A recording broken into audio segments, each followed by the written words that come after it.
Good morning, Shantini. Good morning, Ram. So, கடந்த சில எபிசோட்ஸா பாத்தீங்கன்னா நம்ம இந்தியன் சயின்டிஸ்ட பத்தி பேசிட்டு இருந்தோம். சோ இனிமேல் என்ன பேச போறோம் அப்படினு பாத்தீங்கன்னா இந்தியன் ஃப்ரீடம் ஃபைட்டர்ஸ் சுதந்திர போராட்ட வீரர்கள் பத்தி பேச போறோம். அதுல நம்ம இன்னைக்கு ஃபர்ஸ்ட் யாரை பத்தி பேச போறோம்னா நம்ம எல்லாருக்கும் பிடிச்ச மகாகவி சுப்பிரமணிய பாரதியார் பத்தி தான் பேச போறோம். சோ இவரோட பிறப்பை பத்தி பேசணும்னா இவரோட அப்பா வந்து சின்னசாமி சுப்பிரமணிய ஐயர், அம்மா வந்து லட்சுமி அம்மாள். இவரோட இயற்பெயர் வந்து பாத்தீங்கன்னா சுப்பையா. இவர் நம்ம எல்லாருக்கும் தெரிஞ்ச மாதிரி எட்டயபுரம் அப்படின்ற ஒரு கிராமத்துல பிறந்தாரு. இவர் எங்க காலேஜ் படிச்சார் அப்படின்னு பாத்தீங்கன்னா எம்டிடி ஹிந்து காலேஜ் அப்படின்னு திருநெல்வேலியில இருக்க ஒரு காலேஜ்ல தான் படிச்சாரு. இவருக்கு இசை ஆர்வம் எப்போ வந்தது, பாடல்கள்லாம் எப்போ எழுதி பாட ஆரம்பிச்சார் அப்படின்னு பார்த்தீங்கன்னா அவரோட 11th ஸ்டாண்டர்ட்லேயே அவருக்கு அந்த ஆர்வம் வந்துருச்சு. ஸோ அவரோட ஹை ஸ்கூலில் தான் இவருக்கு வந்து பாரதி அப்படின்ற அந்த பட்டத்தை கொடுத்துருக்காங்க. ஸோ பாரதி அப்படின்னா சரஸ்வதியின் அருள் பெற்றவர் அப்படின்னு அர்த்தம்.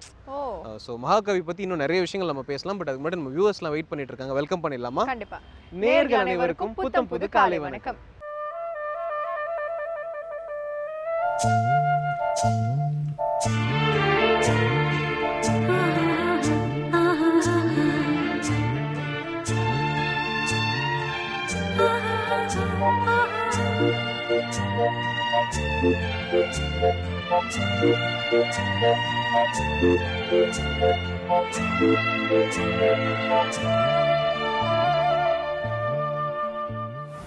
ராம் பாரதியார் வந்து அவரோட 5 வயசுல அவங்க அம்மாவை இழந்திருக்காரு. அதுக்கப்புறம் ஒரு 14 வயசு இருக்கும்போது இவர் கல்யாணம் பண்ணி வச்சிருக்காங்க.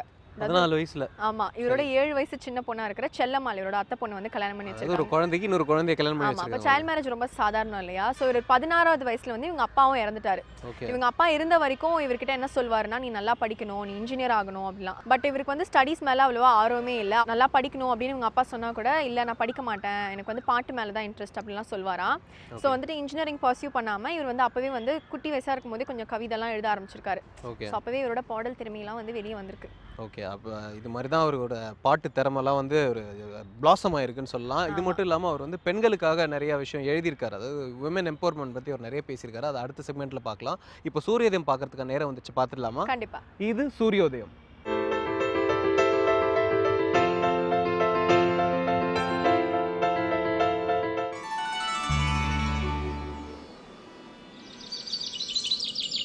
இன்று 25/8/2015 செவ்வாய்க்கிழமை, மன்மத வருடம் ஆவணி மாதம் 8ஆம் தேதி. இன்று சூரியோதயம் 6:02. ராகு காலம் மாலை 3 மணி முதல் 4:30 மணி வரை. யமகண்டம் காலை 9 மணி முதல் 10:30 மணி வரை. குளிகன் பகல் 12 மணி முதல் 1:30 மணி வரை. திதி ஏகாதசி. மூலம் நட்சத்திரம்.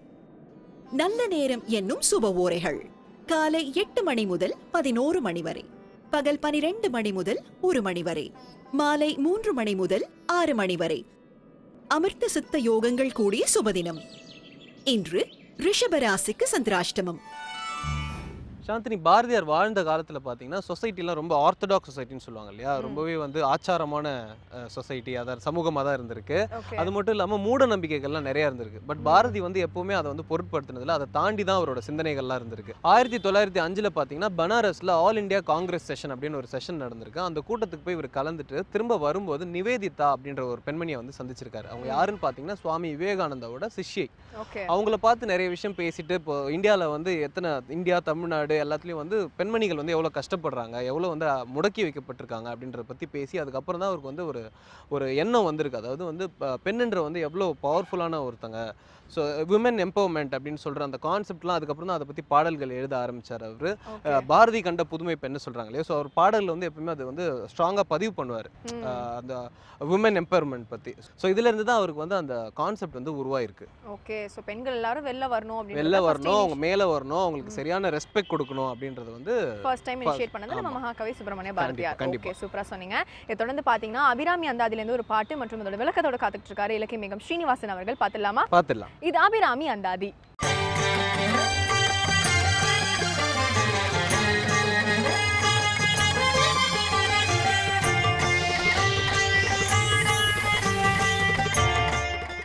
ஸ்ரீவித்யோபாசனாசக்தம் ஸ்ரீவித்யாபீடபூஷணம் ஸ்ரீவித்யாபினவம் வந்தே ஸ்ரீகிருஷ்ணானந்த சர்க்குரும்.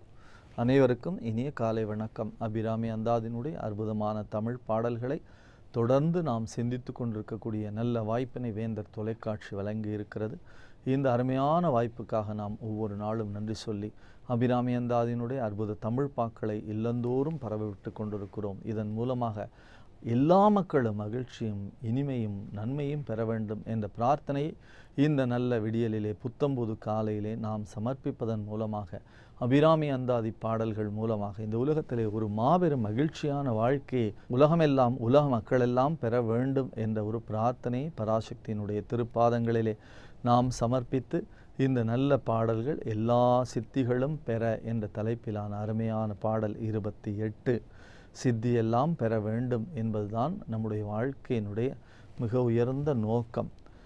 நல்ல ஆன்மீகத்தில் இருக்கிறவர்கள் என்ன செய்தாலும் அது நடக்கக்கூடிய ஒரு தன்மையை நாம் பார்க்கிறோம். சித்தியும் சித்தி தரும் தெய்வமுமாகி திகழும் பராசக்தியும் சக்தி தழைக்கும் சிவமும் தவம் முயல்வார் முக்தியும் முக்திக்கு வித்தும் வித்தாகி முளைத்தெழுந்த புத்தியும் புத்தியின் உள்ளே புறக்கும் புறத்தை என்றே என்ற அருமையான பாடல்.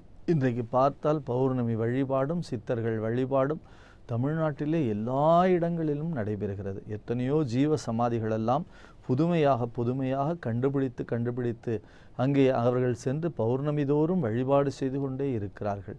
எத்தனையோ சித்தர்களுடைய ஜீவ சமாதிகள் இன்றைக்கு புதுப்பிக்கப்பட்டிருக்கிறது.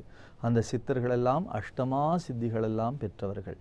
அஷ்டமா சித்தி என்பது அணிமா, மகிமா, கரிமா, லஹிமா என்று சொல்லக்கூடிய 8 வகையான சித்திகள். ஈசத்துவம், பிராகாமியம் என்று சொல்லக்கூடிய பல சித்திகளை நம்முடைய பெரியவர்கள் பெற்றிருக்கிறார்கள். இந்த சித்திகளை எல்லாம் வைத்து அவர்கள் உலகம் நன்மை பெற வேண்டும் என்ற ஒரு உயர்ந்த நோக்கத்தோடு அவற்றை பயன்படுத்தி இருக்கிறார்கள். பிறரை கெடுப்பது, இதன் மூலமாக பிறருக்கு துன்பம் விளைவிப்பதெல்லாம் சித்தர்களுடைய சிந்தனையிலே எந்த நாளும் தோன்றியதே இல்லை. இன்னும் சொல்லப்போனால் அவர்கள் இந்த சித்திகளை தங்களிடத்தில் இருப்பதாக வெளிக்காட்டி கொள்வதே கூட கிடையாது. அப்படிப்பட்ட உயர்ந்த நிலையிலே சித்திகள் இந்த உலகத்திலே பராசக்தியினுடைய கருணையினாலே கிடைத்திருக்கிறது. எல்லோரும் இந்த சித்தியை பெற வேண்டும் என்று பராசக்தியை வழிபாடு செய்வார்கள். அப்படி வழிபாடு செய்ததற்கான உயர்ந்த படைத்தலைவியாக யார் இருக்கிறாள் என்று சொன்னால் வாராகி என்று சொல்லக்கூடிய தேவிதான் இத்தனை சித்திகளையும் வழங்கக்கூடியவளாக இருக்கிறாள். அவளுக்கு குதிரைக்காரி என்று பெயர். எந்த சித்தரை எடுத்துக்கொண்டாலும் நீங்கள் அவர்கள் வாராகி வழிபாட்டிலே உறுதிபட இருப்பார்கள். வளர்பிறை பஞ்சமி, வளர்பிறை தசமி ஆகிய அருமையான கால சூழ்நிலையிலே வாராகியை வழிபாடு செய்வார்கள் இந்த உலகத்திலே. தஞ்சாவூரிலே பெரிய கோவிலிலே பெரியநாயகி சந்நிதிக்கு நேராக மிக அற்புதமான அந்த வாராகியினுடைய பேரழகை இன்றைக்கும் கூட நாம் தொடர்ந்து ரசித்து கொண்டே இருக்கலாம். அப்படி அழகான அந்த வாராகியினுடைய அலங்காரத்தை அங்கே இருக்கக்கூடிய அர்ச்சனை செய்யக்கூடிய சிவாச்சாரிய பெருமக்கள் மிக அருமையாக செய்கிறார்கள். அந்த இடமே அதிர்வலை நிரம்பிய அருமையான இடமாக நமக்கு காட்சி தருகிறது. அப்படி சித்திகளெல்லாம் பெறக்கூடிய அருமையான ஒரு பாடல் இந்த பாடல். சித்திகளெல்லாம் எதற்கு பயன்படும் என்று கேட்டால் உலகம் நன்மை பெற வேண்டும் என்பதற்காக பயன்படுத்தப்பட வேண்டும். இந்த உலகத்திலே அணுவை கண்டுபிடித்தார்கள். அணுவை கண்டுபிடித்தவர்கள் நன்மைக்காக பயன்படுத்தாமல் தீமைக்காக பயன்படுத்தியதைத்தான் இன்றைக்கும் நாம் பேசிக்கொண்டே இருக்கிறோம். ஹிரோஷிமா, நாகசாகி என்ற இடத்திலே விழுந்த அந்த அணுகுண்டை பற்றி இன்றைக்கும் நாம் அதனுடைய நினைவு தினத்தை கொண்டாடி இந்த உலகத்திற்கு பறைசாற்றி கொண்டிருக்கிறோம். எப்பொழுதும் மாபெரும் சக்திகள் கிடைத்தவுடன் அவற்றை நன்மைக்குத்தான் நாம் பயன்படுத்த வேண்டும். காஞ்சி மகா சுவாமிகள் 100 ஆண்டுகள் இந்த உலகத்திலே ஒரு மிக அருமையான வாழ்க்கையை வாழ்ந்து நமக்கெல்லாம் நடமாடும் தெய்வமாக விளங்கினார்கள். அவர்களுடைய வாழ்க்கையிலே எத்தனையோ பேர் எவ்வளவோ அதிசயங்களை எல்லாம் கண்டு இன்புற்றிருக்கிறார்கள். இன்றைக்கும் கூட ஒவ்வொருவரிடத்திலும் இந்த தமிழ்நாட்டிலே மட்டுமல்லாமல் இந்த பாரத தேசத்திலே மட்டுமல்லாமல் உலகமெங்கும் அவர்களுடைய பக்தர்களுக்கெல்லாம் ஒவ்வொரு அனுபவங்கள் இருக்கிறது. அவர்கள் சித்தி செய்ய வேண்டும் என்று முயற்சி பண்ணி எதையுமே செய்யவில்லை. ஆனால் அவர்கள் செய்த எல்லா விஷயங்களுமே மிகப்பெரிய அதிசயங்களாகத்தான் மாறி இருக்கிறது. இன்னும் எத்தனையோ புதையல் போல நம்முடைய அன்பர் சாமிநாதன் அண்ணா அவர்கள் சொல்லுகிற தெய்வத்தின் குரலிலே சொல்லக்கூடிய அருமையான செய்திகள் போல எத்தனையோ விஷயங்கள் வந்து கொண்டே இருக்கின்றன. அப்படி சித்திகள் இருக்கிறதே, அவர்கள் எந்த விதமான முயற்சியும் இல்லாமல் அவர்கள் செய்வார்கள். காரணம் என்ன என்று சொன்னால் அம்பிகையினுடைய பேரருளை அவர்கள் பெற்றிருக்கிறார்கள். பராசக்தியினுடைய பேரருள் இருந்தால் இவையெல்லாம் சாதாரணமாக நடந்து கொண்டே இருக்கும். அவர்கள் முயற்சி செய்ய வேண்டிய தேவையே கிடையாது. சட்டிசாமி என்று சொல்லக்கூடிய ஒரு அருமையான மகான், நமக்கு தெரிந்த ஒரு மகான் 150 ஆண்டுகளுக்கு முன்னாலே ராமநாதபுரம் மாவட்டம் முழுவதுமாக வாழ்ந்திருக்கிறார்கள். அவர்கள் எந்த விதமான முயற்சியும் செய்யாமல் மிக சாதாரணமாக தலையிலே ஒரு சட்டியை கவிழ்த்து கொண்டு நடந்து வருவார்களாம். எங்கே பசிக்கிறதோ அங்கே அந்த சட்டியை கழுவிவிட்டு நீட்டுவார்கள், உணவளிப்பார்கள், சாப்பிடுவார்கள், பிறகு சென்று விடுவார்கள். இன்றைக்கு ஒரு ஊரிலே இருப்பார், நாளைக்கு ஒரு ஊரிலே இருப்பார், இப்படி திரிந்து அலைந்து கொண்டே இருப்பார். அவரை ஒரே சமயத்திலே பல ஊர்களிலே பார்த்தவர்கள் கூட இருக்கிறார்கள். அவர்கள் எல்லோரிடத்திலும் அன்பாகவும் கருணையாகவும் இருப்பார்கள், இரக்கம் கொண்டு இருப்பார்கள். அவர்கள் எத்தனையோ அதிசயங்களை செய்திருக்கிறார்கள், மாபெரும் அதிசயங்களை எல்லாம் நிகழ்த்தி இருக்கிறார்கள். ஒரு மிகப்பெரிய செல்வந்தர், அவருக்கு குழந்தை பேறு இல்லை. சொன்னார்கள், நீங்கள் மகான்களுக்கு உணவளித்தால் உங்களுக்கு குழந்தை பேறு கிடைக்கும் என்று சொல்லி. இந்த உலகத்திலே மிகப்பெரிய விஷயம் ஒரு நல்ல மகானுக்கு உணவளிப்பது. சாதுர்மாசிய புண்ணிய காலம் என்று இந்த புண்ணிய காலத்திற்கு பெயராக இருக்கிறது. இந்த சாதுர்மாசிய புண்ணிய காலத்திலே யாராவது ஒரு யதிக்கு நாம் உணவளிக்கக்கூடிய பிக்ஷாவந்தனத்தை செய்தோம் என்று சொன்னால் நம்முடைய பரம்பரைக்கே அது ஒரு மிகப்பெரிய வாய்ப்பாக இருக்கிறது. அப்படி அந்த சாதுர்மாசிய பிக்ஷாவந்தனம் என்று சொல்லுகிறார்களே பெரியவர்கள், அந்த வகைகளிலே நாம் யோகிகளை, ஞானிகளை, சித்தபுருஷர்களை தேடி சென்று அவர்களுக்கு உணவு வழங்கக்கூடிய செயல்களை நாம் செய்ய வேண்டும். அப்படி ஒரு ஞானிக்கு நாம் உணவு அளித்து விட்டோம் என்று சொன்னால் அந்த ஞானி சாப்பிட்ட உணவினாலே நாம் எத்தனையோ நன்மைகளை நாம் மட்டுமில்லை, நம் பரம்பரை முழுக்க அனுபவிக்கும். அப்படித்தான் இந்த அடியாருக்கு, இந்த சட்டி சாமிக்கு சாப்பாடு போட்டால் நம்முடைய குடும்பம் தழைக்கும் என்று அந்த செல்வந்தர் நினைத்தார். அவரை போய் வழிபாடு செய்து நீங்கள் எங்கள் வீட்டிலே உணவருந்த வேண்டும் என்று அழைத்து கூப்பிட்டார், வருந்தி அழைத்தார். அவர்கள் சித்தம்போக்கு சிவம்போக்கு, எங்கே போவார்கள் எங்கே வருவார்கள் என்றெல்லாம் நாம் சொல்ல முடியாது. பார்ப்போம் சிவபெருமான் சித்தம், வாய்ப்பிருந்தால் வருகிறேன் என்று சொன்னாராம் சட்டிசாமி. இவர்கள் வீட்டிலே சமையல்களெல்லாம் செய்துவிட்டு தயாராக காத்து கொண்டிருக்கிறார்கள். இந்த செல்வந்தர் வீட்டிற்கு அருகிலே ஒரு ஏழையினுடைய வீடு இருக்கிறது. அவர்கள் வீட்டினுடைய முகப்பிலே அந்த ஏழை இருக்கிறான். அந்த ஏழை வீட்டிலே இந்த சாமியை கும்பிடுவதற்காக அவனும் தயாராக வாசலிலே காத்து கொண்டிருக்கிறான். சட்டிசாமி வேகமாக வீட்டுக்குள்ளே நுழைய வந்தவர் இந்த ஏழையினுடைய குடிசைக்குள்ளே உள்ளே நுழைந்து விட்டார்.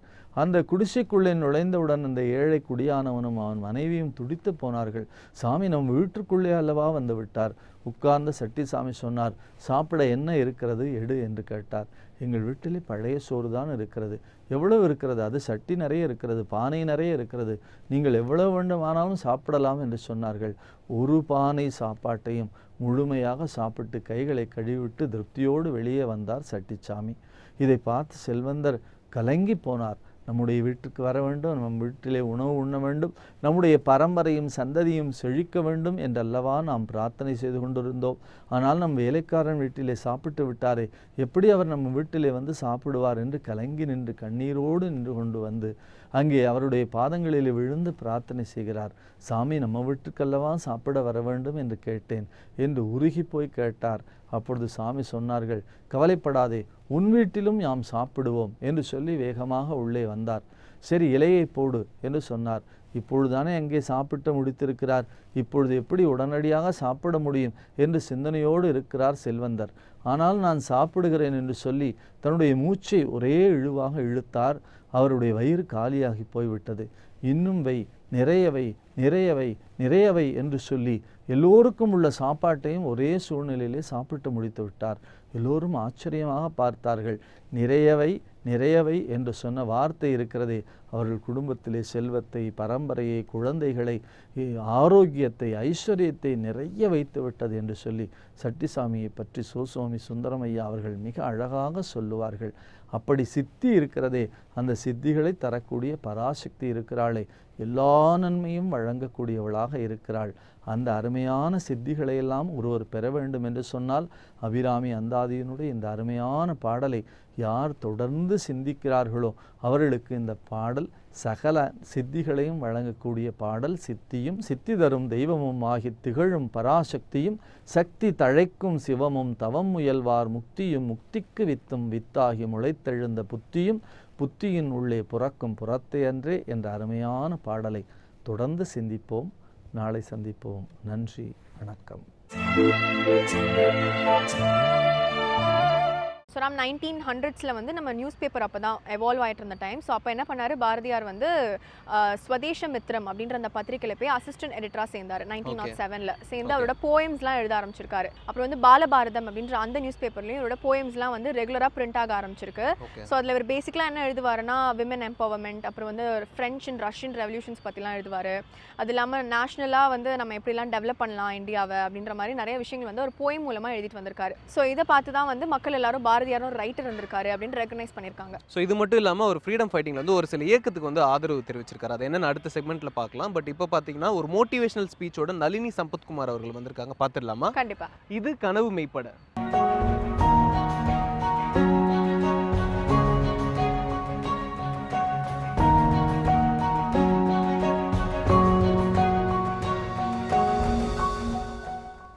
வேந்தர் டிவி நேயர்களுக்கு இனிய வணக்கம். அலெக்சாண்டர் த கிரேட் என்று அழைக்கப்படும் அந்த மாவீரனின் வாழ்க்கை நமக்கு கற்றுத்தரக்கூடிய வாழ்க்கை பாடங்களை தான் இன்றைய நிகழ்ச்சியில் நாம் கற்றுக்க போகிறோம். நிறைய நாடுகளை கான்குவர் பண்ணி கிட்டத்தட்ட ரொம்ப சோர்வடைஞ்ச நிலையில் ஒரு நாள் அலெக்சாண்டர் என்ன பண்ணினாராம், என்னால் இந்த இடத்த விட்டு இதுக்கு மேலே போக முடியாது அப்படிங்கிற ஒரு நிலையை அவர் எட்டினாராம். கொஞ்சம் கொஞ்சமாக மரண தேவதை நம்மை நெருங்கிக்கிட்டு இருக்கா அப்படிங்கிற அந்த மாபெரும் உண்மை அந்த மாவீரனுக்கு புரிய ஆரம்பிச்சது. கடைசியாக தன்னுடைய தாய் நாட்டுக்கு போய் தன்னுடைய அம்மா கிட்ட போய் ஒரு ஃபைனல் குட்பையை சொல்லிட்டு தான் இறக்கணும் அப்படின்னு அந்த அலெக்சாண்டர் நினைச்சாராம். ஆனாலும் அவருடைய உடல்நிலை என்பது ஒத்துழைக்காமல் போகவே நம்மால் நம்முடைய தாய்நாடு வரைக்கும்லாம் பயணிக்கவே முடியாது, மரணம் என்பது நம்மை நெருங்கிக்கிட்டே இருக்கு அப்படின்ற உண்மை அவருக்கு புரிஞ்சுதான். என்கிட்ட கூர்மையான வாள் இருந்தும் என்னால் மரணத்தை ஜெயிக்க முடியல. எத்தனையோ நாடுகளை எத்தனையோ நாட்டோட அரசர்களை நான் ஜெயித்திருந்தாலும் என்னால் இந்த மரணத்தை ஜெயிக்கவே முடியல அப்படிங்கிற ஒரு மிகப்பெரிய உண்மை அவருக்கு தெரிந்ததுமே அவர் என்ன பண்ணாராம், அவரை சுற்றி நின்ற அவரோட ஜெனரல்ஸ்களை அழைச்சி என்னுடைய கடைசி 3 ஆசைகளை நீங்கள் நிச்சயம் நிறைவேற்றணும். இன்னும் ரொம்ப நேரம் நான் உயிர் பிழைச்சிருக்க மாட்டேன், ஆனால் இந்த 3 ஆசைகளையும் நீங்கள் நிறைவேற்றுவீங்க அப்படின்னு எனக்கு சத்தியம் பண்ணி கொடுங்க அப்படின்னு கேட்டாராம் அலெக்சாண்டர். அந்த ஜெனரல்ஸ்களுக்கெல்லாம் கண்ணில் ரொம்ப சோகம் குடிக்கொள்ள ராஜா கேட்குறாரே அப்படின்னு சொல்லி அவருக்கு நீங்கள் என்ன சொல்கிறீங்களோ அதை நாங்கள் நிறைவேற்றுறோம் அரசே அப்படின்னு சொல்லி அவங்களும் சத்தியம் பண்ணி கொடுத்தாங்களாம். அலெக்சாண்டர் அவங்க கிட்ட கேட்ட அந்த முக்கியமான அந்த 3 ஆசைகள் தான் வாழ்க்கைக்கான மிகப்பெரிய பாடங்கள். முதல் ஆசையாக அவர் கேட்டது என்ன அப்படின்னா, என்னுடைய சவப்பெட்டியை என்னை கடைசியாக அட்டன் செய்த மிகச்சிறந்த தலை சிறந்த மருத்துவ நிபுணர்கள் தான் சுமந்துக்கிட்டு போகணும் அப்படின்னு என்பது தான் அவர் கேட்ட அந்த முதல் ஆசை. இரண்டாவது ஆசை என்ன அப்படின்னா, என்னுடைய இறுதி ஊர்வலம் செல்லும் பாதையில் நான் இதுவரை சேர்த்திருந்த பொன் வெள்ளி மற்றும் அத்தனை விதமான நவரத்னங்களும் அந்த பாதையில் நீங்கள் தூவணும் அப்படின்னு தன்னுடைய இரண்டாவது ஆசையாக அவர் கேட்டுக்கிட்டாராம். மூன்றாவது ஆசையாக ரொம்ப கஷ்டப்பட்டு தன்னால் ப்ரீத் கூட பண்ண முடியாமல் இருந்த பொழுது ரொம்ப மென்மையான குரலில் அவர் சொன்ன அந்த மூன்றாவது ஆசை என்ன அப்படின்னு பார்த்தீங்கன்னா, என்னுடைய இரு கைகளும் வானத்தை நோக்கியபடி இருக்கணும். அந்த என்னுடைய பாடியை நீங்கள் ஃபுல்லாக மூடினாலும் என்னுடைய இரு கைகளும் வெளியில் தெரியும்படி நீங்கள் வைக்கணும் அப்படின்னு தன்னுடைய அந்த 3 கடைசி ஆசைகளையும் அலெக்சாண்டர் தெரிவித்தாராம். அவர் சொன்ன அந்த 3 ஆசைகளையும் பார்த்த அந்த அவரோட ஜெனரல்ஸும் சரி, சுற்றி இருந்த மக்களும் சரி, ரொம்ப புத்திசாலியான அரசர் இவர் தேவையில்லாத விஷயங்களை பற்றி என்றுமே பேசியதில்லை. இந்த மாதிரி கடைசி 3 ஆசைன்னு இப்படி இவர் சொல்லியிருக்காரு அப்படின்னா அதற்கு பின்னாலும் ஏதோ முக்கியமான அர்த்தங்கள் இருக்கும் அப்படின்னு அந்த மக்களுக்கும் சரி ஜெனரல்ஸ்களுக்கும் சரி தெரியும். ஆனால் அதன் உண்மையான அர்த்தம் என்னன்னு அவங்க யாருக்கிட்டுமே அரசர்கிட்ட போய் கேட்கக்கூடிய தைரியமே இல்லையா. ஒரே ஒரு ஜெனரல் மட்டும் அலெக்சாண்டருக்கு ரொம்ப பிரியமான அந்த ஜெனரல் அலெக்சாண்டர் கிட்ட போய் நீங்கள் சொன்ன அந்த 3 ஆசைகளையும் நாங்கள் நிறைவேற்றி வைக்கிறோம். ஆனால் அந்த 3 ஆசைகளுக்கு பின்னால் இருக்கிற விஷயங்கள் என்னன்னு எங்களுக்கு சொல்லுங்க அப்படின்னு இந்த ஜெனரல் கேட்டதும் அலெக்சாண்டர் சொன்னாராம், என்னுடைய வாழ்க்கை எனக்கு சொல்லித்தந்த முக்கியமான 3 பாடங்களை தான் இந்த 3 ஆசைகளாக நான் தெரிவித்தேன். முதல்ல என்ன சொன்னேன்? என்னுடைய சவப்பெட்டிகளை தலை சிறந்த என்னை அட்டன் செய்த அந்த மருத்துவ நிபுணர்கள் தான் சுமந்து செல்லணும்னு சொன்னேன். எதுக்காக அப்படி சொன்னேன் அப்படின்னு பார்த்தீங்கன்னா, மரணத்தின் தருவாயில் நான் எட்டிட்டேன் அப்படின்னா அந்த மரணத்தின் பிடியிலிருந்து என்னை யாராலும் காப்பாற்ற முடியாது அப்படிங்கிற உண்மையை உலகத்துக்கு நான் இது வழியாக தெரியப்படுத்துகிறேன் அப்படின்னாராம். இதில் இன்னொரு முக்கியமான விஷயம், இன்னொரு வாழ்க்கை பாடம் என்னன்னு நாம் எடுத்துக்கலாம் அப்படின்னு பார்த்தீங்கன்னா, சின்ன வயசுலேருந்தே நம்முடைய ஆரோக்கியத்தை நாம் சரியாக கவனிச்சுக்கல அப்படின்னா கடைசியில் வயதான பிறகு ஏதோ ஒரு நோய் நமக்கு வந்துடுச்சு அப்படின்னா அந்த நோயை குணப்படுத்துவதற்காக கடைசி நிமிஷம் போய் மிகச்சிறந்த மருத்துவ நிபுணரிடம் நாம் போனாலும் கூட அவங்க என்னதான் சிறப்பாக மருத்துவம் பார்த்தாலும் அந்த மரணத்தின் பிடியிலிருந்து நம்மை காப்பாற்ற முடியாது. வாரன் பஃபே ரொம்ப அழகான ஒரு வார்த்தையை சொல்லுவார். அது என்ன அப்படின்னா, இன்வெஸ்ட் இன் யோர் செல்ஃப் அப்படிம்பாரு. பல்கலைக்கழகங்களுக்கு போய் அங்கே இருக்கிற ஸ்டூடெண்ட்ஸ் கிட்டலாம் பேசும்பொழுது வாரன் பஃபே சொல்லக்கூடிய ஒரு முக்கியமான விஷயத்தை இந்த இடத்துல நான் உங்ககிட்ட ஷேர் பண்ணிக்க ஆசைப்படுறேன். அது என்ன அப்படின்னா, நம்ம எல்லாருக்குமே நாம் பிறக்கும் பொழுது எத்தனையோ விஷயங்களை கடவுள் நமக்கு வரமாக கொடுக்குறாரு. நமக்கு ஒரு ஜீனி, கடவுள் மாதிரி ஒரு ஜீனி அப்படிங்கிற அந்த ஒரு பூதம் ஒரு காஸ்ட்லியான காரை நமக்கு கிஃப்ட் செய்யுதுன்னு வச்சுப்போம். அந்த காஸ்ட்லியான கார் என்பது வாழ்க்கையில் ஒரே ஒரு முறைதான் நமக்கு பரிசாக அந்த ஜீனியால் அளிக்கப்படும். இந்த கார் என்பது ரிப்பேர் ஆகிவிட்டால் இதை ரிப்பேர் செஞ்சுக்கலாம் அப்படின்னோ அல்லது இதை தூக்கி போட்டுட்டு வேற வாங்கிக்கலாமோ அப்படிங்கிற கதையெல்லாம் அங்கே நடக்கவே நடக்காது. வாழ்நாள் முழுவதுமே அந்த ஒரே ஒரு காரை தான் நாம் வச்சுக்கணும்னு ஒரு நிலை இருந்தால் நாம் என்ன செய்வோம்? அந்த காரை பற்றின மேனுவலை தரோவாக படித்து கரெக்டாக அந்த காருக்கு ஆயிலிங்லாம் கொடுத்து நல்லபடியாக மெயின்டைன் பண்ணிப்போம். நம்மளுடைய உடல் என்பதும் மனம் என்பதும் அப்படித்தான். வாழ்க்கையில் ஒரே ஒரு முறை மட்டுமே தான் இந்த உடல் கொண்டும் இந்த மனம் கொண்டும் நாம் படைக்கப்பட்டிருக்கோம். இந்த உடலை நாம் மாற்றிக்கலாம் அல்லது இந்த மனதை தூக்கி போட்டு நம்ம மாற்றிக்கலான்னு பார்த்தா நிச்சயமாக நம்மளால் முடியாது. மைண்ட் செட்டை வேணால் மாற்றிக்கலாமே தவிர மனதையே நம்ம தூக்கி போட்டுட்டு வேறு மனதை நம்மால் கொண்டு வர முடியாது. உடல் ஆரோக்கியம் என்பதையும் மன ஆரோக்கியம் என்பதையும் சிறு வயதிலிருந்தே நாம் கட்டாயம் பார்த்துக்கணும். ஏன்னா இதே உடலோடும் மனதோடும் தான் நாம் 30 வயசு 40 வயசு 50 வயசு ஏன் 90 வயசு வரைக்கும் கூட இதே மாதிரி தான் நம்ம இருக்க போகிறோம். அப்படிங்கும் பொழுது அதற்கு நாம் அதிக அளவு கவனத்தை கட்டாயம் கொடுக்கணும். அலெக்சாண்டர் சொன்ன மாதிரி கடைசி நிமிஷத்தில் சின்ன வயசுலேருந்து சரியானபடி இந்த உடலின் ஆரோக்கியத்தை நாம் கவனிக்காமல் விட்டுட்டோம் அப்படின்னா கடைசி நிமிஷத்தில் மருத்துவர்களால் நம்மை காப்பாற்றவே முடியாது. அவர் அடுத்து சொன்ன பாடம், தன்னுடைய இறுதி ஊர்வலம் செல்லும் வழியிலெல்லாம் நான் இதுவரை சேகரித்து வைத்திருந்த தங்கம் வெள்ளி மற்றும் காஸ்ட்லியான அந்த ப்ரெஷியஸ் ஸ்டோன்ஸ்லாம் நீங்கள் தூவணும் அப்படின்னு கேட்டிருந்தார். இது பின்னணியில் இருக்கக்கூடிய வாழ்க்கை பாடம் என்னன்னு பார்த்தோம்னா, நாம் என்ன தான் கஷ்டப்பட்டு பல செல்வங்களை சேர்த்து வச்சிருந்தாலும் அது எதுவுமே நம்மளுடைய வாழ்க்கையின் இறுதி வரை நமது கல்லறை வரை வரப்போவதில்லை என்பது தான் அதில் நாம் தெரிந்து கொள்ள வேண்டிய முக்கியமான வாழ்க்கை பாடம். உண்மையான செல்வம் என்பது என்ன? மக்களின் அன்பு.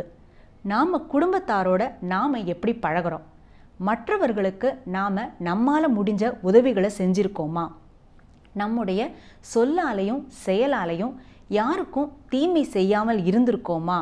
அப்படிங்கிறதெல்லாம் தான் உண்மையான செல்வமே தவிர தங்கமோ வெள்ளியோ அல்லது காஸ்ட்லியான பொருட்களோ இல்லை என்பதுதான் அவருடைய இரண்டாவது கடைசி ஆசை சொல்லித்தரும் பாடம். மூன்றாவது பாடம் என்ன சொன்னார்? தன்னுடைய கைகள் விரிஞ்சு இருக்கணும், அது வெறும் கையோடு இருப்பதை மக்கள் பார்க்கணும் அப்படின்னு சொன்னார். இதன் அர்த்தம் என்ன அப்படின்னு பார்த்தீங்கன்னா, நாம் உலகத்துக்குள்ளே வரும் பொழுதும் வெறும் கையோடு தான் வருகிறோம், உலகத்தை விட்டு போகும் பொழுதும் வெறும் கையோடு தான் போக போகிறோம், எதையுமே நாம் கொண்டு போவதில்லை. அப்பேற்பட்ட மாவீரனாக இருந்து பல நாடுகளை தன்னுடைய போர் ஆற்றலால் வசப்படுத்திய ஒரு மாவீரனாலேயே அத்தனை நாடுகளையும் தன் கையோடு கொண்டு போக முடிஞ்சதா? நிச்சயமாக இல்லை. அப்படிங்கும் பொழுது வாழ்க்கையில் நாம் கொண்டு போவது மக்களின் அன்பையும் நம்பிக்கையையும் அவங்களோட அந்த நேசத்தையும் பாசத்தையும் மட்டுமே தான். இந்த இடத்துல இன்னொரு கதையையும் நான் உங்ககிட்ட ஷேர் பண்ண ஆசைப்படுறேன். ஒரு ராஜா பல நாடுகளை போர் புரிஞ்சு வென்றுட்டு ஓய்வு எடுக்கிற மாதிரி என்ன பண்ணாரோ, ஒரு நாட்டில் ராத்திரியில் ஒரு டென்ட்டில் போய் உட்காந்துட்டு இருந்தாராம். அவருக்கு பக்கத்தில் ஒரு வயதான பெரியவர் அந்த பக்கமாக நடந்துட்டு போயிட்டு இருந்தாராம். அந்த வயதான பெரியவரின் உடையில் ரொம்ப எளிமை தான் இருந்தது. ரொம்ப படோபடம் என்பது அவரது உடையில் இல்லை. இன்னும் ராஜாவுக்கு ஆச்சரியமாக போயிடுச்சான். நாம் இந்த நாட்டெல்லாம் பிடிச்சிருக்கோம், இந்த நாட்டெல்லாம் நாம் வென்று இருக்கோம், நம்மளுடைய ராஜாங்கத்தில் இப்படி ஏழ்மையில் இருக்கக்கூடிய ஒருத்தர் இருக்காரே அப்படின்னு அவர் மேலே பாவப்பட்டு அந்த பெரியவரை அழைச்சி, ஐயா, நீங்கள் பார்ப்பதற்கு ரொம்ப ஏழ்மையில் இருப்பவர் மாதிரி தெரியுறீங்க. நான் இந்த நாட்டை ஆளக்கூடிய அரசன், இந்த ராஜாங்கம்லாம் இப்போது என் வசம் வந்தாச்சு, என்னுடைய ராஜாங்கத்தில் யாருமே ஏழ்மையின் பிடியில் இருக்கக்கூடாது அப்படின்னு சொல்லி தாம் போட்டிருந்த அந்த காஸ்ட்லியான ஒரு அங்கவஸ்திரத்தை எடுத்து அந்த பெரியவர்கிட்ட கொடுத்தாராம். உடனே பெரியவர் அதை மகிழ்ச்சியோடு வாங்கிக்கிட்டு, ரொம்ப நன்றி அரசே, ஆனால் என்னை விட ஏழ்மையில் இருக்கக்கூடிய ஒருத்தருக்கு தான் நான் இதை பரிசாக கொடுக்க விரும்புகிறேன் அப்படின்னு சொன்னாராம். ராஜாவுக்கு ஆச்சரியமா, இவரை விட ஏழ்மையில் இருக்கக்கூடியவர் இன்னொருத்தர் இருப்பாரா அப்படின்னு சந்தேகத்தோட யார் அவர் அப்படின்னு கேட்டதுமே அந்த பெரியவர் அந்த அங்கவஸ்திரத்தை ராஜா கிட்டேயே திருப்பி கொடுத்து, நீங்கள் தான் அந்த ஏழ்மையானவர். ஏன் ஏழ்மைன்னு பார்த்தீங்கன்னா, உங்களுக்கு தான் அந்த நிறைவான மனம் என்பதே இல்லை. யார் மேலும் மேலும் மேலும் மேலும்னு கேட்டுக்கிட்டு இருக்காங்களோ அவங்க நிச்சயமாக பணக்காரராக இருக்க முடியாது. எனக்கு இருப்பது நிறைவான வாழ்க்கை. கடவுள் நான் படுத்துறங்க ஒரு தரையையும் கூரையையும் எனக்கு கொடுத்திருக்காரு. நான் எந்த விதத்திலையுமே ஏழையாக இல்லை, ஏழையாக இருப்பது நீங்கள் தான் அப்படின்னு சொன்ன பொழுது ராஜாவுக்கு ரொம்ப முக்கியமான ஒரு உண்மை புலப்பட்டதான். மாவீரன் அலெக்சாண்டர் சொன்ன அந்த முக்கியமான 3 கடைசி ஆசைகளுமே நம்மளுடைய வாழ்க்கைக்கு நாம் எடுத்துக்கொள்ளக்கூடிய முக்கியமான பாடங்கள் தான் இல்லையா? மேலும் இதே போன்ற பலவிதமான வாழ்க்கை பாடங்களோடு உங்கள் அனைவரையும் அடுத்த நிகழ்ச்சியில் சந்திக்கிறேன். அதுவரை நன்றி, வணக்கம். சாந்தினி, பாரதியார் வந்து சூரத் காங்கிரஸ் அப்படின்னு ஒரு இயக்கம் இருந்தது. அதில் வந்து 1907ஆம் ஆண்டு வந்து அதில் வந்து அவரும் வந்து ஆக்டிவாக இருந்திருக்காரு. இந்த டைமில் தான் பார்த்தீங்கன்னா ஆல் இண்டியா நேஷனல் காங்கிரஸ் வந்து 2 இயக்கமாக பிரிஞ்சிருக்கு. ஒன்று வந்து மிலிட்ரி விங், இன்னொன்று வந்து மாடரேட் விங். மிலிட்ரி விங்கோட தலைவர் யாருன்னு பார்த்தீங்கன்னா திலக் அவர்கள், மாடரேட் விங்கோட தலைவர் யாருன்னு பார்த்தீங்கன்னா அரபிந்தோ அவர்கள். பாரதியார் வந்து என்ன பண்ணியிருக்காருன்னா 2 பேருக்குமே அகேன்ஸ்டாக இல்லாமல் 2 பேருமே ஈக்குவலாக சப்போர்ட் பண்ணியிருக்காரு. இவர் கூட யாரெல்லாம் சப்போர்ட் பண்ணியிருக்காங்கன்னா பாவு சிதம்பரனார் பிள்ளையும் காஞ்சி வரதாச்சாரியார், இவங்க 2 பேரும் சுப்பிரமணிய பாரதியாரோட சேர்ந்து 2 இயக்கத்துக்குமே வந்து சப்போர்ட் பண்ணி பிரிட்டிஷ்க்கு அகைன்ஸ்டா வந்து போராடி இருக்காங்க. ஓகே, சோ பிரிட்டிஷ்க்கு அகைன்ஸ்டா போராடினதுல இது ஒரு பார்ட் ஆஃப் காங்கிரஸ் இயக்கத்துல வந்து சேர்ந்து இவர் போராடி இருக்காரு. ஓகே, சோ இது தொடர்ந்து பாத்தீங்கன்னா doctor Sivaraman disease and inspiration பத்தி பேசுறதுக்காக காத்துட்டு இருக்காரு. பாத்துடலாம். இதனால மரியா ஆவல்.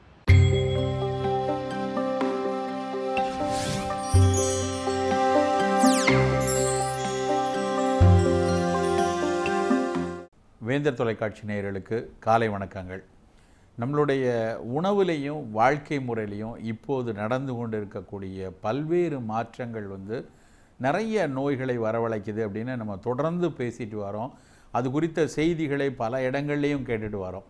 ஆனால் அந்த மாற்றங்கள் அதை என்னெல்லாம் மாறியிருக்கோமோ அதை எப்படி மீட்டெடுக்கிறது, எப்படி நல பழக்கங்களை திரும்ப கொண்டு வர்றதுங்கிறதுல நிறைய சங்கடங்களும் தொடர்ந்து வந்துக்கிட்டே வருது. இப்போ உதாரணத்துக்கு எடுத்தோம் அப்படின்னு பார்த்தீங்கன்னா, நம்மளுடைய ஒரு உணவு அருந்தக்கூடிய முறைகள் எடுத்தோன்னா, அந்த காலத்தில் நம்மளுடைய முன்னோர்கள் இப்படியெல்லாம் சாப்பிட்டா, இதையெல்லாம் சாப்பிட்டான்னு ஒரு விஷயம், இப்படியெல்லாம் சாப்பிட்டா தான் நமக்கு நோய் வராமல் இருக்கும் அப்படிங்கிறதுக்கு நிறைய கருத்துக்கள் சொல்லியிருக்காங்க. சமீபத்தில் படித்த ஒரு புத்தகத்தில் ஒரு செய்தியை பார்த்தப்ப ரொம்ப ஆச்சரியமாக இருந்தது. அதாவது நம்ம மூத்த நூலான ஒன்று ஆச்சார கோவைன்னு ஒரு நூல். அந்த நூலில் அவங்க சொல்கிறாங்க, சாப்பிடும்போது எப்படி சாப்பிடணும். நம்ம வந்து சாதாரணமாக கீழே உட்கார்ந்து சம்மணம் கூட்டி உட்கார்ந்து சாப்பிட்றத ஒரு பழக்கம் வந்து நம்மளுடைய முன்னோர்கள் கற்றுக் கொடுத்த பழக்கமாக இருக்குது. இன்றைக்கி கீழே அமர்ந்து சாப்பிடக்கூடிய ஒரு பழக்கம் கூட பெருவாரியான வீடுகளில் நகர்ப்புறங்களில் தொலைந்து போயிடுச்சு. நகர்ப்புறங்களில் பெரும்பாலும் வந்து ஒரு மேசை சேரில் உட்காந்து சாப்பிட்ற பழக்கம்தான் அதிகமாக இருக்குது. அதை தாண்டி ஒரு விருந்து அப்படின்னா முன்னாடி வந்து ஒரு முதல்ல அந்த காலத்தில் கீழே உட்காந்து நல்ல பெரிய இலை போட்டு அதில் உணவுகள் பரிமாறிய சம்பவங்கள் இருந்தது. ஆனால் அதுக்கப்புறம் இப்போது நடுவில் எல்லா திருமணங்களாக இருக்கட்டும், பெரு விருந்துகளாக இருக்கட்டும், அங்கெல்லாம் வந்து ஒரு டேபிள் சேரில் சாப்பிட்ற ஒரு பழக்கம் வந்துச்சு.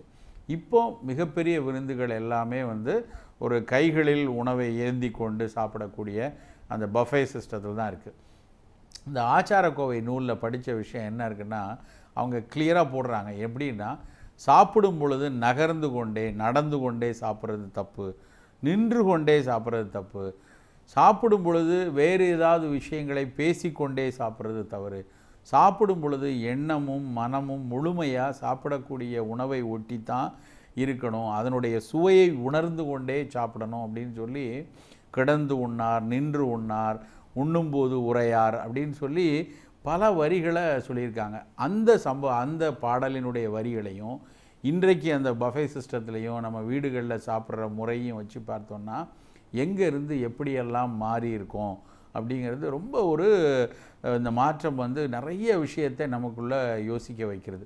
சரி, இப்படியான மாற்றம் என்ன மாதிரி பலனை கொடுக்கிறது அப்படின்னு பார்த்தோன்னா, இன்றைக்கு பெருவாரியான மக்களுக்கு வந்து ஜெரிமன கோளாறு நிறைய இருக்குது. நிறைய இளைஞர்களுக்கு வந்து ரொம்ப வாய்வு கோளாறு, அசிடிட்டி, கேஸ்ட்ரைட்டிஸ் அதெல்லாம் தாண்டி மிக அதிக அளவில் இன்றைக்கு பெருகிக்கிட்டு வரக்கூடிய ஒரு செரிமன பிரச்சனைன்னு சொல்லக்கூடிய ஒரு நோயில் ரொம்ப முக்கியமாக இருக்கிறது மலச்சிக்கல். இந்த மலச்சிக்கல் வந்து நீங்கள் பார்த்தீங்கன்னா முன்னாடிலாம் வந்து அதற்கு பேரே வந்து காலை கடன் அப்படின்னு சொன்னாங்க. காலை எழுந்த உடனே எந்த விதமான ஒரு மாத்திரைகளோட உதவியோ இல்லை வேறு உதவிகள் இல்லாமல் காலை எழுந்த அடுத்த ஒரு 15-20 நிமிடத்துக்கெல்லாம் போய் மலம் வந்து எளிதாக கழித்து விட்டு வரணும். அப்போ தான் வந்து அன்றைய முழு தினமுமே நல்ல உற்சாகமாக இருக்கும். அதுதான் ஆரோக்கியத்துக்கான அடிப்படை. அந்த மலம் கழிக்கப்படாததான் வந்து காலை கடன் அப்படிங்கிற வார்த்தையை சொல்லி, காலையில் அது கழிக்கப்படவில்லை என்றால் அந்த கடன் எப்படி ஒரு மனிதனை வேறு வேறு விதத்தில் வதைக்குமோ அந்த அளவுக்கு இந்த மலக்கட்டு அவனுக்கு வந்து பல்வேறு நோய் கொடுத்து வதைக்குங்கிறதுனால தான் அந்த வார்த்தையவே நம் முன்னோர்கள் வந்து காயின் பண்ணி வச்சுருந்தாங்க. ஆனால் இன்றைக்கு மலம் கழித்தல்ங்கிறது வரும்போது போய்க்கலாம், அதனால என்ன அப்படிங்கிற ஒரு மேற்கத்திய மனோபாவம் நிறைய வீடுகளில் வந்துருச்சு. அதுவும் குறிப்பாக குழந்தைகள் 7 மணிக்கு பள்ளிக்கு கிளம்பணும், குடும்பத்தில் எல்லாரும் 7-7:30 மணிக்கு அலுவலகத்துக்கு ஓடும் அப்படிங்கிற ஒரு சூழலில் பெருவாரியாக வந்து மலம் கழிக்கிறதுங்கிறது வந்து எப்பொழுது நேரம் கிடைக்கிறதோ அப்போ போய்க்கலாம் அப்படிங்கிற ஒரு எண்ணம் வர ஆரம்பிச்சிருக்கு. இந்த விஷயங்கள்லாம் வந்து உருவாக்கின ஒரு நோய் வந்து மூல நோயின்னு சொல்லக்கூடிய ஹெமராய்ட்ஸ் அப்படின்னு ஆங்கில மருத்துவத்தில் சொல்லக்கூடிய ஒரு முக்கியமான நோயை பற்றி தான் இன்றைக்கி நம்ம பார்க்க போகிறோம். இந்த மூல நோய் வந்து பெருவாரியாக தவிர்க்கக்கூடிய ஒரு நோய். நம்மளுடைய உணவு பழக்கம் சரியாக இருந்து, நம்மளுடைய உணவு தேர்வு சரியாக இருந்து, மலம் கழிக்கும் பழக்கம் சரியாக இருந்ததுன்னா நிச்சயமாக இந்த மூல நோயை நம்ம முழுமையாக தவிர்த்திடவே முடியும். நம்ம வாழ்நாளில் வராமையே பார்த்து கொள்ள முடியும். அதுவும் குறிப்பாக மரபு ரீதியாக ஒரு குடும்பத்தில் அப்பா அம்மாவுக்கு அந்த மூலநோய் இருந்தால் குழந்தைக்கு வர வாய்ப்பு இருக்குது அப்படின்னு கூட இன்றைக்கி நிறைய மூத்த மருத்துவர்கள் கருத்து சொல்ல ஆரம்பிச்சிருக்காங்க. அப்படி இருக்கிற சூழலில் நம்மளுடைய தாத்தா பாட்டிக்கு யாருக்காவது இந்த மூலநோய் தொந்தரவு இருந்ததுன்னா நம்ம வீட்டில் நம்ம குழந்தைகளுக்கெல்லாம் வராமல் இருக்கிறதுக்கு முதல்ல எடுத்துக்கொள்ள வேண்டிய அக்கறை இந்த உணவு பழக்க வழக்கம், செரிமன பழக்க வழக்கங்கள், நம்மளுடைய எந்த உணவை தேர்ந்தெடுக்கணும் அப்படிங்கிற விஷயங்களில். சரி, மூல நோய்னா என்ன? நம்ம நிறையா பார்க்குறோம். இப்போ சில நேரங்கள்லாம் பார்த்திங்கன்னா பல இடங்களில் சுவரொட்டிகள் எல்லாம் மூலம் அப்படின்னு ஒரு வார்த்தையில் போட்டு சரிப்படுத்துவோம்லாம் சொல்லி நிறைய விளம்பரங்கள் பார்ப்போம். நிறைய பேருக்கு மூலம்னா என்ன, மூல நோய்னா என்ன அப்படிங்கிற புரிதல் கூட நிறைய பேருக்கு தெரியறதில்லை. மூல நோய் அப்படிங்கிறது வந்து நம்மளுடைய ஆசனவாயில் வந்து நம்ம மலம் கழிக்கக்கூடிய அந்த ஆசனவாய் பகுதியில் வரக்கூடிய எல்லா நோய்களையுமே அன்றைக்கு வந்து மூல நோய் அப்படின்னு தான் சொல்லியிருக்காங்க. அது வந்து ஆசனவாய் வெடிப்பாக இருக்கலாம், இல்லை ஆசனவாயில் வரக்கூடிய வெளி மூலமாக இருக்கலாம், இல்லை ஆசனவாய் பகுதியில் வரக்கூடிய வேறு சில கட்டிகளை கூட அன்னைக்கு வந்து அது வந்து மூல நோயின்னு தான் சொல்லியிருக்காங்க. ஆனால் இன்றைக்கு நம்ம பார்க்கிறது நம்ம உள்மூலம் வெளி மூலம்னு சொல்லக்கூடிய ஹெமராய்ட்ஸ்ன்னு சொல்லக்கூடிய பைல்ஸுங்கிற அந்த ஒரு நோயை பற்றி தான். அந்த நோயில் வந்து முதல் காரணமாக, இது வருவதற்கான முதல் காரணமாக இருக்கிறது மலச்சிக்கல். மலச்சிக்கல் இல்லாமல் நல்ல மலம் கழிய ஆரம்பிச்சதுனாலே இந்த மூலத்தில் பெருவாரி தவிர்க்கப்பட்டுரும். இது எப்படி நமக்கு தெரிய வரும் அப்படின்னா, லேசான மலக்கட்டோட மூல நோய் இருக்கலாம், மலக்கட்டு இல்லாமலும் நமக்கு மூலநோய் வரலாம்.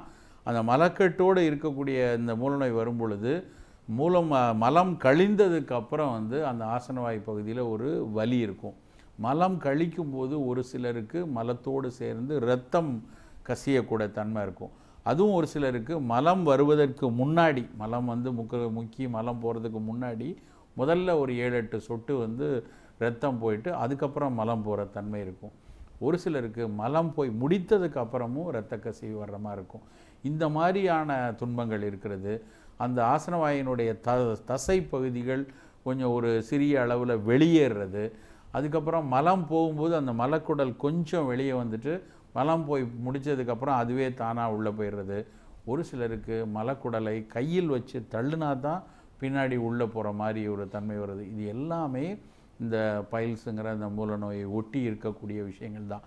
இந்த குறிகுணங்களினுடைய அடிப்படையை வச்சு இது வந்து ஒரு ஃபர்ஸ்ட் டிகிரி பைல்ஸா, இல்லை செகண்ட் டிகிரியா, இல்லை எக்ஸ்டர்னல் பைல்ஸா, தேர்ட் டிகிரி பைல்ஸா அப்படிங்கிறத வந்து மருத்துவர்கள் வந்து அதை தொகைப்படுத்தி சொல்லுவாங்க.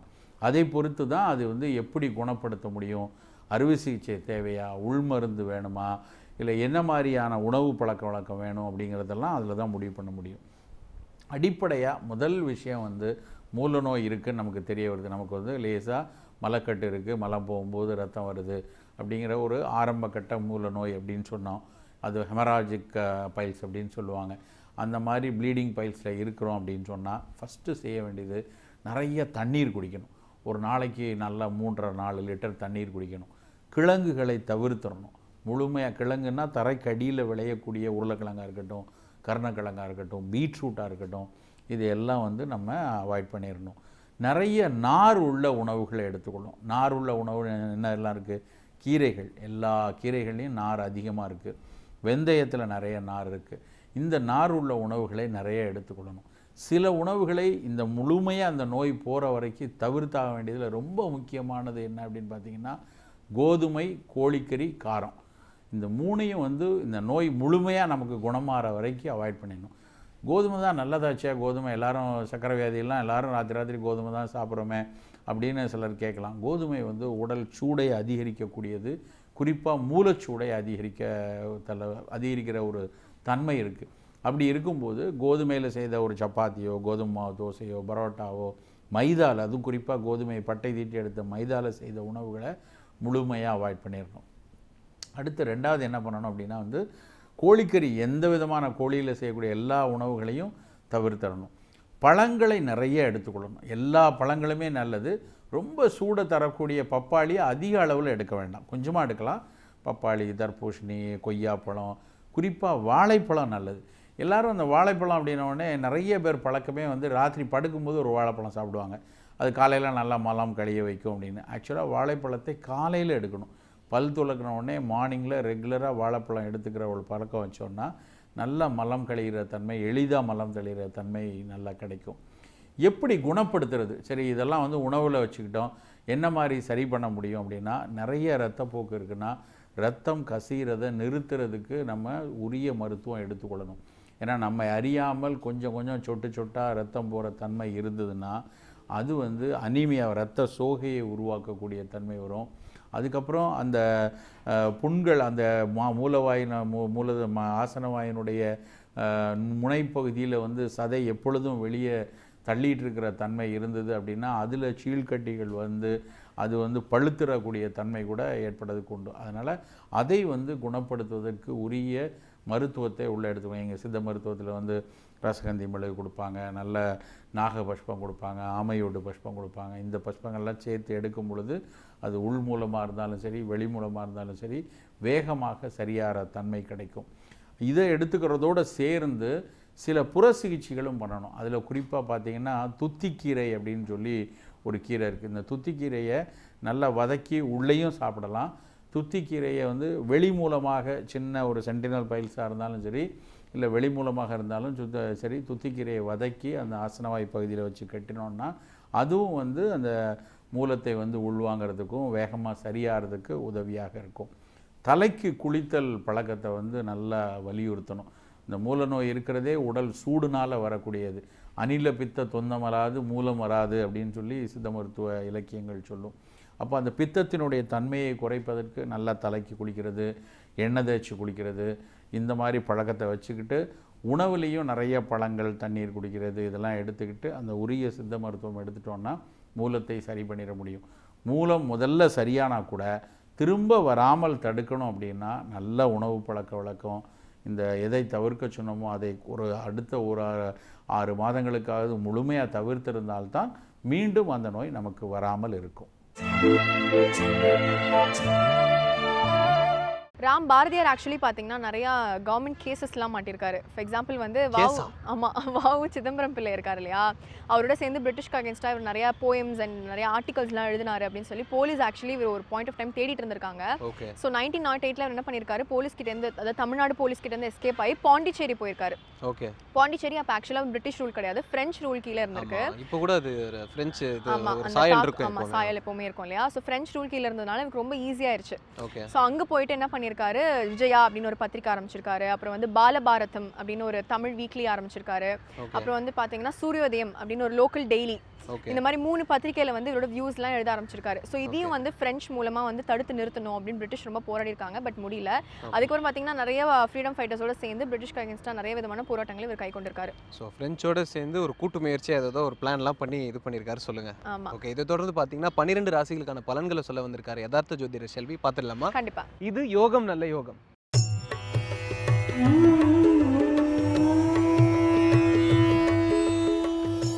வேந்தர் டிவி நேயர்களுக்கு அனைவருக்கும் இனிய காலை வணக்கம். யோகம் நல்ல யோகம் நிகழ்ச்சியில் ஒவ்வொரு நாளும் உங்களை சந்திப்பதில் மகிழ்ச்சி அடைகின்றேன். இன்றைய நாளானது பார்த்தீர்கள் என்றால் 25ஆம் தேதி 8வது மாதம் 2015ஆம் ஆண்டு ஆவணி மாதம் 8ஆம் நாள் செவ்வாய்க்கிழமை. மேஷம் முதல் மீன வரை உள்ள ராசி நேயர்களுடைய தினப்பலன்களை பார்ப்போம். முதலாவதாக பார்க்கக்கூடிய ராசியானது மேஷ ராசிக்காரர்கள். மேஷ ராசிக்காரர்களுக்கு வெளிவட்டாரத்திலோ உத்தியோகத்திலோ தொழில் அமைப்பிலோ குடும்பத்திலோ பிரச்சனைகள் காணப்படவில்லை என்றாலும் தந்தையாருக்கு உங்களுக்கும் சிறு வாக்குவாதங்கள் இன்று மொத்த நாளையும் கெடுத்துவிடும் என்பதை நினைவில் வைத்துக் கொள்ளுங்கள். தந்தையாருடைய தேக ஆரோக்கியத்துக்கு அதிக முக்கியத்துவம் கொடுங்கள். தந்தையுடன் வீண் விவாதம் செய்யாமல் இருப்பதே நன்மை தரும். படிப்படியாக நல்ல விஷயங்கள், அனுகூலங்கள், ஜெயம், ஏற்றம் எல்லாம் காணப்படுகிறது. வயிற்று உபத்திரம் உள்ள மேஷராசிக்காரர்கள் சிறிது கவனம்.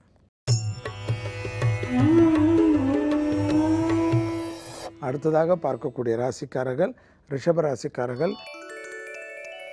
சந்திராஷ்டிரமம் நாள் முழுவதும் உள்ளதை நினைவில் வைத்துக் கொள்ளுங்கள். எனவே ஏற்கனவே குடும்பத்தில் ஒற்றுமையின்மை சிலரால் கெடுக்கப்படும். அதனால் மிக மிக கவனமாக இருங்கள். கோபதாபம் வேண்டாம், ஆக்ரோஷம் வேண்டாம். எடுத்தேன் கவிழ்த்தேன் என்று பேசுவது பெரும் சிக்கலாகிவிடும். கண்டிப்பாக 3 குரங்கு பொம்மைகளை நினைவில் வைத்துக் கொள்ளுங்கள். தான் உண்டு, தன் வேலை உண்டு, தன் பொழைப்பு உண்டு, தன்னுடைய அமைதியான இடம் உண்டு என்று சுருங்கி கொள்வது நன்மை தரும். கெடுதலான நேரத்தில் ஆக்ரோஷப்படுவது பெரும் சிக்கல்களை ரிஷபராசிக்காரர்களுக்கு வரவழைத்துவிடும். அடுத்ததாக நாம் பார்க்கக்கூடிய ராசிக்காரர்கள் மிதுன ராசிக்காரர்கள். மிதுன ராசிக்காரர்களுக்கு உத்தியோகம் நல்ல முன்னேற்றம் ஏற்படும். அரசு அமைப்பில் ஏற்றங்கள் காணப்படும். அரசு உத்தியோகத்தில் இருப்பவர்கள் எதிர்பார்த்த இடம் மாறுதல்கள், பதவி உயர்வுகள் வந்து அடையும். படிப்படியாக நல்ல முன்னேற்றம் காணப்படும். தனிப்பட்ட உத்தியோகத்தில் இருப்பவர்கள் கூட உங்களுக்கும் மேலதிகாரிகளுக்கும் இருந்த இடைவெளிகள் குறைவதுடன் உங்களுக்கு நினைத்த காரியம் ஜெயம் ஏற்படும். அதே சமயம் துணைவி அல்லது துணைவியாருடைய தேக ஆரோக்கியத்திற்கு முக்கியத்துவம் கொடுங்கள். அடுத்ததாக பார்க்கக்கூடிய ராசிக்காரர்கள் கடகராசிக்காரர்கள். வார்த்தைக்கு மதிப்பு மரியாதையும் ஏற்படுத்தக்கூடிய நாளாகவே காணப்படுகிறது. சுப செய்திகள், சுப அமைப்புகள், சுப விஷயங்கள், பழைய கடன்கள் பைசல் செய்வது, தேவையில்லாத பிரச்சனைகளிலிருந்து நிவர்த்தி ஏற்படுவது, ஒன்றாக காணப்பட்டிருந்த பலவித சங்கடங்கள் பரிபூர்ண நிவர்த்தி ஏற்படுவது, மனதிற்கு சந்தோஷமும் அனுகூலம் காணப்படுகிறது. நீண்ட நாள் தூக்கத்தை தொலைத்திருந்தவர்கள் கூட நன்றாக தூங்குவதற்கு உண்டான இனிமையான நாளாக காணப்படுகிறது. மனதிற்கு இனிமையும் சந்தோஷம் ஏற்பட்டு தைரியமாக நாம் ஜெயிக்கலாம் என்ற தன்னம்பிக்கை ஏற்படக்கூடிய நல்ல நாளாகவே கடகராசிக்காரர்களுக்கு காணப்படுவதை சரியாக பயன்படுத்தி கொள்ளுங்கள்.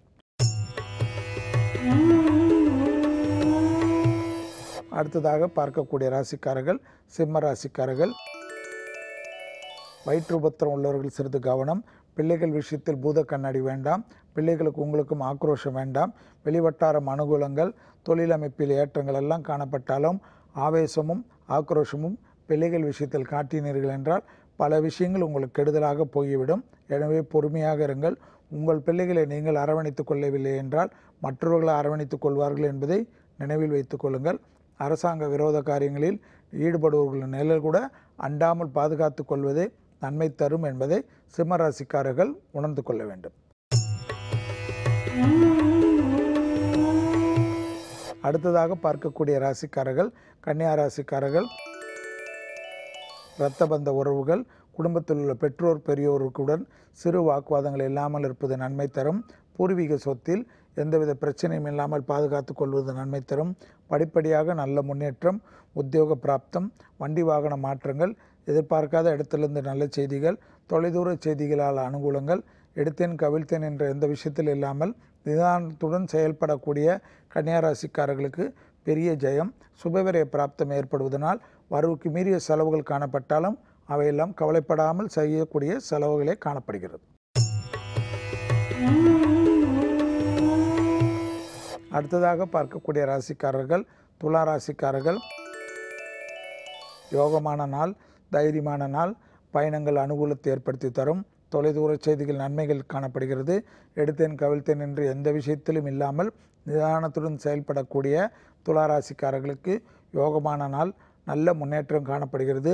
அரசமைப்பு, அரசு கௌரவம், உத்தியோக பிராப்தம், படைப்பாளிகளுக்கு பாராட்டு, நீண்ட நாள் பிரிந்த குடும்பத்தினர் ஒன்றாவதற்கு உண்டான இனிமையான சூழ்நிலை, பயணங்கள், திட்டமிடாத பயணங்கள் கூட பெரிய அளவு சந்தோஷத்தையும் அனுகூலத்தையும், வண்டி வாகன மாற்றங்கள் ஏற்றத்தையும் ஏற்படுத்தி தரும்.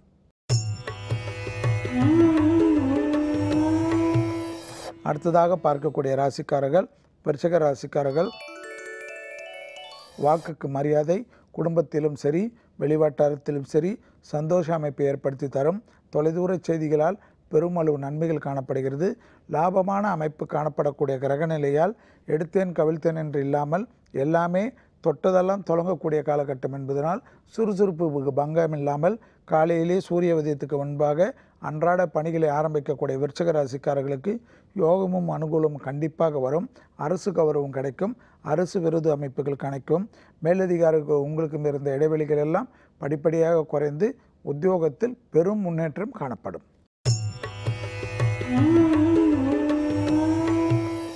அடுத்ததாக பார்க்கக்கூடிய ராசிக்காரர்கள் தனுசு ராசிக்காரர்கள். தனுசு ராசிக்காரர்களுக்கு கண்டிப்பாக குடும்பத்தில் உள்ள பெரியோருடைய தேகாரைக்கும் சிறிது கவனமாக இருக்க வேண்டும். மன வருத்தம் வேண்டாம், யாரிடத்திலும் ஆவேசம் வேண்டாம். 7.5 சனியில் உள்ளீர்கள் என்பதையும் நினைவில் வைத்துக் கொள்ளுங்கள். எல்லாவற்றிலும் நிதானத்துடன் இருங்கள். தேகாரோக்கியத்தில் மிக கவனம். எடுத்தேன் கவிழ்த்தேன் என்று எந்த விஷயத்திலும் ஈடுபடாமல் பொறுமையாக இருங்கள். இளம் வயதினராக இருந்தாலும் வயதானவர்களாக இருந்தாலும் எல்லாவற்றிலும் மெதுவாக அடியெடுத்து வையுங்கள். வழுக்கலான இடங்களில் மிக கவனமாக இருங்கள். எல்லா விஷயத்திலும் பொறுமையாக இருங்கள். எந்தவித கையெழுத்திடுவதற்கு முன்பாகவும் உங்கள் கீழ் வேலை செய்பவர்கள் விஷயத்தில் கூட கோபதாபம் படுவது பெரும் சங்கடங்களையும் கஷ்டங்களையும் ஏற்படுத்தி விடலாம்.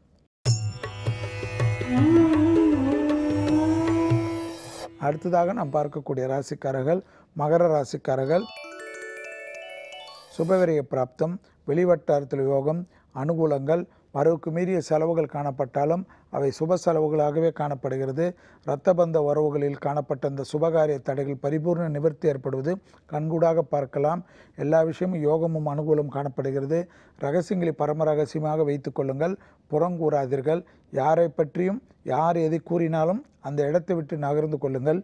கும்பலாக இருக்கின்ற இடத்தில் நீங்கள் இல்லாமல் இருப்பது நன்மை தரும். துணை அல்லது துணைவியாருடைய தேகாரைக்கும் மன சங்கடத்தை ஏற்படுத்தலாம். அடுத்ததாக பார்க்கக்கூடிய ராசிக்காரர்கள் கும்பராசிக்காரர்கள். லாபம், அனுகூலம், பெரிய அளவு யோகம், பணத்தட்டுப்பாடு நிவர்த்தி ஏற்படுகிறது. பணத்தில் ஏற்பட்ட இந்த பாதிப்புகள் பரிபூர்ண நிவர்த்தி ஏற்படுகிறது. தொலைதூர செய்திகள் நன்மைகள் அனுகூலங்கள் காணப்படுகிறது. குடும்பத்தில் காணப்பட்ட இந்த நிம்மதி குறைபாடுகள் நிவர்த்தி ஏற்படுகிறது. குடும்பத்தாருடன் விடுபட்ட தெய்வ வழிபாடுகளுக்கு முக்கியத்துவம் கொடுப்பீர்கள். குலதெய்வ வழிபாடு நிவர்த்தி ஏற்படுத்தி கொள்வீர்கள். மன சங்கடங்கள் பரிபூர்ண நிவர்த்தி ஏற்படும். நீண்ட நாள் சோம்பல் அமைப்பிலிருந்து மாறி புது உத்வேகம் பெறுவீர்கள். தன்னம்பிக்கை பெறுவீர்கள். இரத்த பந்த உறவுகளுக்கு உங்களுக்கும் இருந்த இடைவெளிகள் குறைந்து அந்யோன்யம் அதிகரிப்பதை கண்கூடாக பார்க்கலாம். அடுத்ததாக கடைசியாக பார்க்கக்கூடிய ராசிக்காரர்கள் மீன ராசிக்காரர்கள். உத்தியோக மேன்மை, உத்தியோகத்தில் உங்களுடைய முயற்சிகள் பலரால் பாராட்டப்படும், எடுத்த காரியத்தில் ஜெயம் ஏற்படும், அனுகூல பிராப்தங்கள் படிப்படியாக நல்ல முன்னேற்றம் ஏற்படும், வண்டி வாகனத்தில் இருந்த பிரச்சனைகள் நிவர்த்தி ஏற்படும், மற்றவர்கள் மெச்சக்கூடிய அளவுக்கு பராமரிக்கக்கூடிய அளவுக்கு ஸ்டேட்டஸ் டெவலப் ஆவதை கண்கூடாக பார்க்கலாம். தைரியம் தன்னம்பிக்கை வளரும், அரசமைப்பில் தைரியமான முடிவுகள் எடுப்பீர்கள். மேலதிகாரியாக இருக்கின்ற மீனராசிக்காரர்களுக்கு யோகமும் அனுகூலம் நாளாக பெற்று தருவதுடன் பெரிய அளவு தன்னம்பிக்கை வளரக்கூடிய அமைப்பை ஏற்படுத்தி தரக்கூடிய நாளாகவும் உங்கள் வார்த்தைக்கு மேலதிகாரிகளால் பாராட்டும் புகழும் கிடைக்கக்கூடிய நாளாகவே காணப்படுகிறது. மீண்டும் நாளை யோகம் நல்ல யோகம் நிகழ்ச்சியில் சந்திப்பதில் மகிழ்ச்சி அடைகின்றேன். நன்றி, வணக்கம். ஸோ சாந்தினி, மகாகவி பாரதியார் வந்து எவ்வளோ பெரிய ஃப்ரீடம் ஃபைட்டர் என்னதான் இருந்தாலும், அவர் எவ்வளோ பெரிய போயட்டாக இருந்தாலும் அவர் வாழ்க்கை வந்து ஒரு சோகத்தில் தான் முடிஞ்சது. நம்ம எல்லாருக்கும் தெரிஞ்ச மாதிரி ஒரு ரொம்பவே சின்ன வயசில் வந்து இறந்துட்டார். அதாவது பார்த்தீங்கன்னா அவர் ட்ரிப்ளிகேன் பார்த்தசாரதி கோயிலில் வந்து ஒரு யானை இருந்திருக்கு. அதுக்கு வந்து ரெகுலராக இவரே வந்து ஊட்டி விடுவாராம் சாப்பாடு போகிறப்பலாம். அந்த யானையை ஒரு நாள் மதம் பிடிச்சி இவரை மிதிச்சு, அதனால் இவர் வந்து அப்போ இறக்கல. அப்போ அவர் வந்து அவருக்கு உடம்பு பாதிக்கப்பட்டு ஒரு கொஞ்ச நாள் ரெஸ்ட் எடுத்திருக்காரு. பட் போக போக அவர் கண்டிஷன் சரியில்லாமல் போய் இறந்து போயிட்டார். செப்டம்பர் 11, 1921 வந்து இவர் இறந்துட்டார். பட் இதில் என்ன இதை விட சோகம் அப்படின்னா, இவ்வளோ பெரிய சுதந்திர போராட்ட வீரர், இவ்வளோ பெரிய மகாகவி, இவர் இறந்ததுக்கப்புறம் இவரோட இறுதி சடங்கை வந்து அட்டன் பண்ண வந்தது வந்து 14 பேர் மட்டும்தான் வந்திருக்காங்க.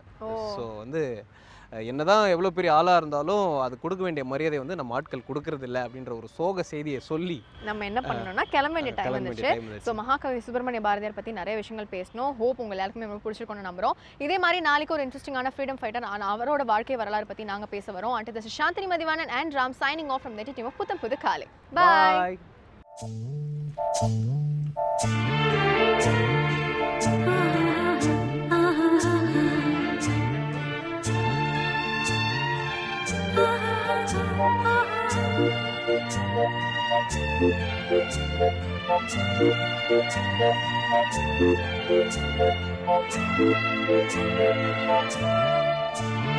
Thank you.